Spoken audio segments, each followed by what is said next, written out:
आज हम बात करने वाले हैं BA 6 सेमेस्टर का communication skill and personality development वाला जो को करिकुलर सब्जेक्ट है उसके टॉप 100 मोस्ट इम्पॉर्टेंट क्वेश्चंस के बारे में जिनकी इस बार के एग्ज़ाम में आने की पूरी पॉसिबिलिटी है। तो यहाँ पर सबसे पहले हम बातचीत कर लेते हैं आपके कि communication skill and personality development में आपको 100 क्वेश्चन मिलेंगे और ये 100 के 100 करने आपके लिए कंपलसरी हैं, ठीक है। क्योंकि इसका मिड टर्म और वो तो होता नहीं है असाइनमेंट सब में, किसी भी, चाहे आपका सेकंड सेम में पढ़ा हो आपने, चाहे फोर्थ में पढ़ा हो या आपने सिक्स्थ में पढ़ा हो, इसीलिए इसमें जो 100 क्वेश्चन आते हैं वो 100 के 100 करने कंपलसरी होते हैं। इसके जो पासिंग मार्क्स होते हैं वो आपके 36 रहते हैं, ठीक है। बात करते हैं आपके क्वेश्चंस की कि कौन से क्वेश्चन इस बार एग्ज़ाम में आने की पॉसिबिलिटी है।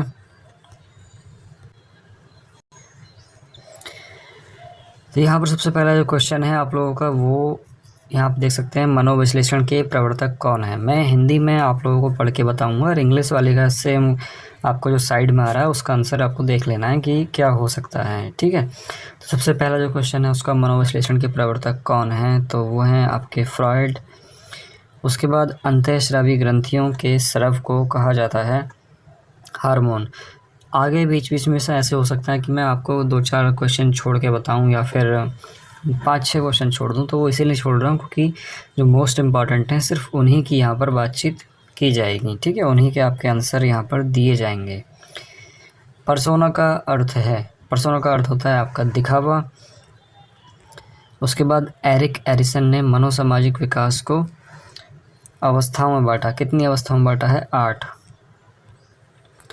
उसके बाद आपका जो अगला क्वेश्चन है वो है 5th, अहम किस पर कार्य करता है, ठीक है। यहाँ पर अहम पूछा है, फिर पर कार्य करता है, तो अहम उपरोक्त सभी पर कार्य करता है। क्वेश्चन नंबर 7, एक शील गुण जो व्यक्ति को इतना ज़्यादा प्रभावित करता है कि व्यक्ति द्वारा किया जाने वाला प्रत्येक कार्य उससे प्रभावित होता है, तो उसको हम कहते हैं कॉर्डिनल शील गुण। व्यक्तित्व के 5 कारक सिद्धांत में शामिल है। व्यक्तित्व के 5 कारक सिद्धांत जो है उसमें शामिल है आपका सेल्फ इस्टीम यानी कि आत्मसम्मान। संचार एक निरंतर चलने वाली प्रक्रिया है।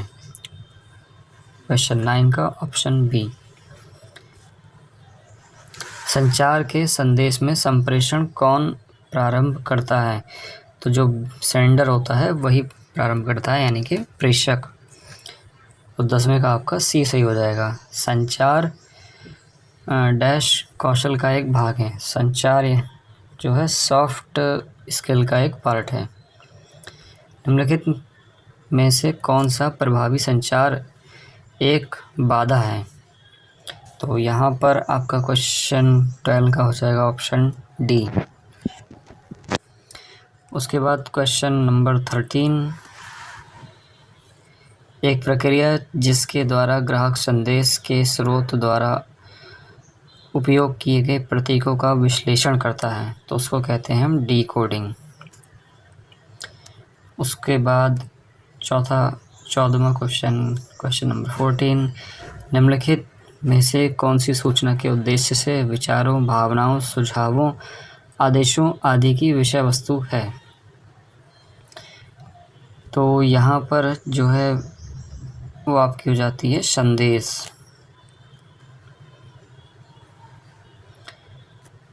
संदेश को सूचना प्रतीकों में परिवर्तित करने की प्रक्रिया को कहते हैं एनकोडिंग। सूचना प्रतीकों में परिवर्तित एनकोड नहीं, उसको हम डी कोड कहेंगे, ठीक है। क्वेश्चन नंबर 15 का सी डी कोड सही है उसका। फिर हम बात करते हैं क्वेश्चन नंबर आपका अगला है वो है क्वेश्चन नंबर 18, निम्नलिखित में से संचार द्वारा प्रोन्नत होने वाले कौशलों को पहचानिए। क्वेश्चन नंबर 18 का जो ऑप्शन सही है वो आपका ए सही है, केवल 1 व 2। इस तरह के क्वेश्चन कभी कभी आ जाते हैं, तो आप लोगों को यहाँ से चूज़ नहीं करना है, ये आपके ऑप्शन दिए हुए हैं A B C D, यहाँ से आपको चूज़ करना होता है। ठीक है, कभी कभी क्या होता है कि जैसे यहाँ पर लिखा है कि ए वाले ऑप्शन में केवल 1 व 2, तो 1 और 2 ही सही हैं। ठीक है, या फिर 2 या 3 सही होते तो हम लगाते ऑप्शन बी, 2 या 3। इस टाइप के क्वेश्चन को सॉल्व करने की आपको प्रैक्टिस कर लेनी चाहिए। हमेशा याद रखना है कि आप जो भी सिलेक्ट कर रहे हैं वो आपको यहाँ से सिलेक्ट नहीं करना है, आपको यहाँ से ABCD आपकी सिलेक्ट करनी है, उसके बाद अपनी OMR में उसको टिक करना है। बात करते हैं आपके अगले क्वेश्चन की। क्वेश्चन नंबर 20, निम्नलिखित में से कौन सा संचार में एक तर्का संचारण है? तर्का संचारण जो है हम लीनियर मॉडल को कहते हैं। वैसे यहाँ पर ये वाला जो ऑप्शन है ट्रांजैक्शनल मॉडल, ये भी सही है, क्योंकि ट्रांजैक्शनल भी वन मोड होता है और लीनियर भी वन मोड रहता है। तो अगर दोनों ऑप्शन आ जाए आप लीनियर मॉडल लगा सकते हैं।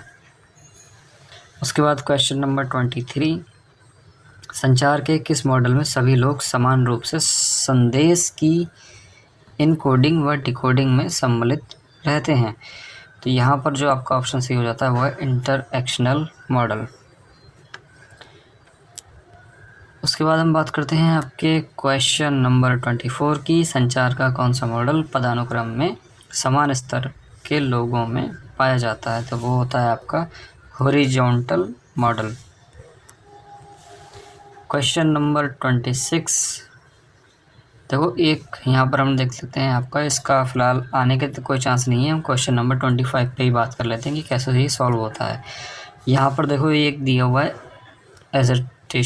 एजर्सन दी हुई है। यहाँ पर एजर्सन में कहा गया है कि एजर्सन यानी कि कारण कथन होता है। ठीक है, ये लिखा भी है यहाँ पर। तो मेटा संचार में बोले गए शब्दों के शाब्दिक अर्थ पर ध्यान केंद्रित करने के साथ अशाब्दिक संकेतों पर भी ध्यान देना भी महत्वपूर्ण है। ठीक है, तो इन्होंने यहाँ पर रीज़न दिया है कि उसका रीज़न क्या है इस वाली लाइन का, कि कारण क्या है उसका कि क्यों हमें ध्यान देना महत्वपूर्ण है। अशाब्दिक संकेत प्रायः गुप्त संदेश तथा संवेगिक संदर्भ प्रदान करते हैं जो कि बोले गए शब्दों के प्रभावी अर्थ को महत्वपूर्ण ढंग से परिवर्तित कर सकते हैं। ठीक है, ये इन्होंने इसका कारण बताया कि मेटा संचार में बोले गए शब्दों के शाब्दिक अर्थ पर ध्यान केंद्रित करने के साथ अशाब्दिक संकेतों पर भी ध्यान देना महत्वपूर्ण है। तो इन्होंने कथन ये कहा है, उसका कारण ये बताया कि हमें क्यों ध्यान देना है, क्योंकि गुप्त संदेश और संवेगिक संदर्भ प्रदान करते हैं। ठीक है, तो यहाँ पर अब इन्होंने ऑप्शन दिए हैं, ऑप्शन 4 हैं आपका ABCD। ए और आर दोनों सही हैं। आर ए की सही व्याख्या करता है, मतलब ए और आर जो है दोनों सही बात कह रहे हैं और आर ए की सही व्याख्या कर रहा है। तो वैसे तो इसका ऑप्शन ये सही है, लेकिन अगर ये सही नहीं होता और ऑप्शन हम बी और सी डी देखते तो देखो यहाँ क्या है, ए और आर दोनों सत्य हैं परंतु आर ए की सही व्याख्या नहीं है। ए और आर दोनों इसलिए सही हो सकते थे कि ए कुछ और बात कह रहा था और आर जो है कुछ और बात कह रहा था, लेकिन वो एक दूसरे की बात नहीं कर रहे थे, तो परंतु आर ए की सही व्याख्या नहीं करता है। ठीक है, तो ये दोनों स्टेटमेंट अलग अलग होते तो हम ऑप्शन बी वाला चूज़ करते हैं। फिर तीसरा ऑप्शन है कि ए सत्य है परंतु आर असत्य है, यानी कि ए को हम सही मान लेते, ए जो एजर्सन है, उसके बाद आर को हम कहते हैं कि आर जो है असत्य है, यानी कि इसका जो कारण दिया है वो गलत है, तो हम ये वाला चूज़ करते हैं। या फिर हम कहते हैं कि अगर कारण सही है लेकिन उसकी एजर्सन गलत दी हुई है, कथन सही दिया हुआ, तो हम ऑप्शन डी चूज़ करते हैं। तो इस टाइप का जो क्वेश्चन आते हैं वो थोड़े टिपिकल से रहते हैं, क्योंकि मोस्ट ऑफ द स्टूडेंट्स होते हैं कॉलेज वाले स्टूडेंट रहते हैं। अब ये वाले जो क्वेश्चन है ना आपको एक कंपटीशन लाइन में देखने को मिलेंगे इस टाइप के जो विकल्प आएंगे। ठीक है, तो अभी से आप इन मतलब इन क्वेश्चंस की प्रैक्टिस करना शुरू कर दें तो आपको कंपटीशन में जब आप बैठेंगे तो आप लोगों को सॉल्व करने में आसानी रहेगी। उसके बाद क्वेश्चन नंबर 26 अशाब्दिक संकेतों में शामिल है। तो यहाँ पर उपरोक्त सभी आपको लगा देना है। एक ट्रिक मैं आप लोगों को बताता हूँ, जब आप क्वेश्चन सॉल्व कर रहे हो ये इस टाइप के या फिर कम्युनिकेशन स्किल के अलावा कोई और पेपर आप सॉल्व कर रहे हो को करिकुलर सब्जेक्ट में, ठीक है, सिर्फ कॉलेज वालों के लिए हैं, बाकी किसी के लिए नहीं है। अगर उपरोक्त सभी वहाँ पर दिख रहा है तो उसका ऑप्शन उपरोक्त सभी ही सही होता है, लेकिन कभी कभी क्वेश्चन को ट्रिकी बनाने के लिए वो उपरोक्त सभी पे लिख देते हैं और उसका ऑप्शन जो है एक ही सही रहता है। तो ये आपको देख लेना है, लेकिन ज़्यादातर चांसेस में ऑप्शन नंबर डी में अगर उपरोक्त सभी लिखा है तो वो उपरोक्त सभी ही सही होंगे। ठीक है, वो ऑप्शन नंबर डी में लिखा रहना चाहिए। 27 जो क्वेश्चन है, केंद्रीय सरकार की कौन सी एजेंसी सरकार की पॉलिसी और प्रोजेक्ट के बारे में भारत में मीडिया में प्रसार करती है? तो वो है आपका PIB। क्वेश्चन नंबर आपका 28, जिसमें लिखा है कि निम्नलिखित में से कौन सा एक सामाजिक नेटवर्क नहीं है? तो चैटबॉट कोई सोशल नेटवर्किंग साइट नहीं है। ठीक है, लिंक्डइन होगी, इंस्टाग्राम होगी, ट्विटर होगी, ये सब आपकी सोशल मीडिया साइट्स हैं। निम्नलिखित में से कौन से सुनने की कौशल को प्रभावी नहीं बनाता है? तो अनदेखा करना प्रभावी नहीं बनाता है।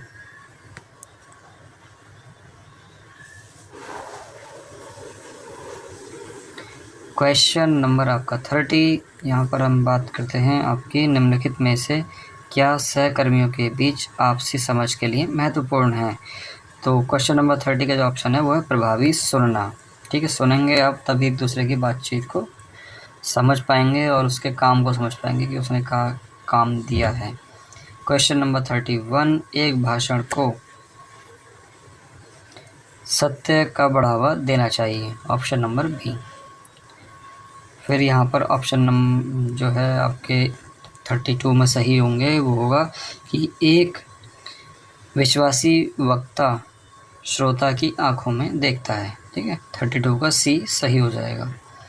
उसके बाद 33 में निम्नलिखित में से क्या उद्दंडता को प्रदर्शित करता है? तो उद्दंडता को जो प्रदर्शित करता है वो है जुड़े हुए उंगलियों के सिरे।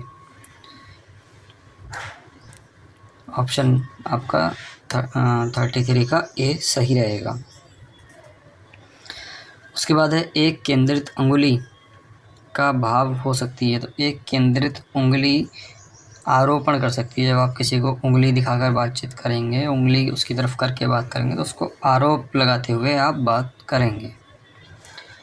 एक अच्छे वक्ता की वाणी की टोन किस प्रकार होनी चाहिए? क्वेश्चन नंबर 35, जिसका आपका आंसर रहेगा डी। 36 में आपका दिया हुआ है एक आत्मविश्वासी वक्ता को अपना भाषण जो है वो परिणाम को ध्यान में रखकर देना चाहिए। 36 का आपका सी सही हो जाएगा। अशाब्दिक संचार है। अशाब्दिक संचार आपका अपुनरावर्तित संचार है, नॉन रिपीटेटिव। 38 में यहाँ पर दिया हुआ है कि निम्नलिखित में से पैरा भाषा के संचार के तत्वों का समूह है। पैरा भाषा आप लोगों को पता ही होगी कि जो लोग बोल नहीं पाते हैं उन लोगों के लिए होती है। तो यहाँ पर जो ज़रूरी है वो आपका 38 का ऑप्शन नंबर सी, आवाज़, सामाजिक स्थल व अभिव्यक्ति ज़रूरी रहती है उसमें, और यह उसका ऑप्शन सही है। फिर हम बात करते हैं आपकी क्वेश्चन जो यहाँ पर है, इन सभी को हम छोड़ देते हैं और चलते हैं सीधे क्वेश्चन नंबर 44 की तरफ। 44 में यहाँ पर दिया हुआ है कि बिना संवादों के चित्र किस प्रकार के संचार का उदाहरण है? तो बिना संवादों के चित्र किस प्रकार के उदाहरण हैं? वो आपके अशाब्दिक रहते हैं। क्वेश्चन 45, निम्नलिखित में से कौन सा अशाब्दिक संचार का रूप नहीं है? तो लिखित मेमो आपका अशाब्दिक संचार का रूप नहीं है। उसके बाद हम बात करते हैं आपकी जो अगला एग्ज़ाम में आने के चांस हैं क्वेश्चन, वो है आपका हैप्टिक्स का तात्पर्य। हैप्टिक्स का तात्पर्य किससे है? गंध का अध्ययन से। सॉरी, हैप्टिक्स का जो ऑप्शन आपका सही है वो यहाँ पर स्पर्श से संचार, यानी कि हैप्टिक्स जो है कम्युनिकेशन बाय टच रेफ़र करता है। क्वेश्चन आपका 50, सूचना संचार के सभी पहलुओं को निर्देशित करने वाले नियमों का समूह आपका प्रोटोकॉल होगा सही इसका, या फिर इंटरनेट होगा? इसका आप लोग मुझे खुद इसका आंसर बताएंगे, क्योंकि मेरे हिसाब से तो यहाँ पर इंटरनेट होना चाहिए, लेकिन इसकी आंसर की में प्रोटोकॉल दिया हुआ है। क्वेश्चन नंबर 55 की ओर बढ़ते हैं, और क्वेश्चन नंबर 55 जो है वो आपका ये है, चैट संक्षेप BRB का क्या मीनिंग है।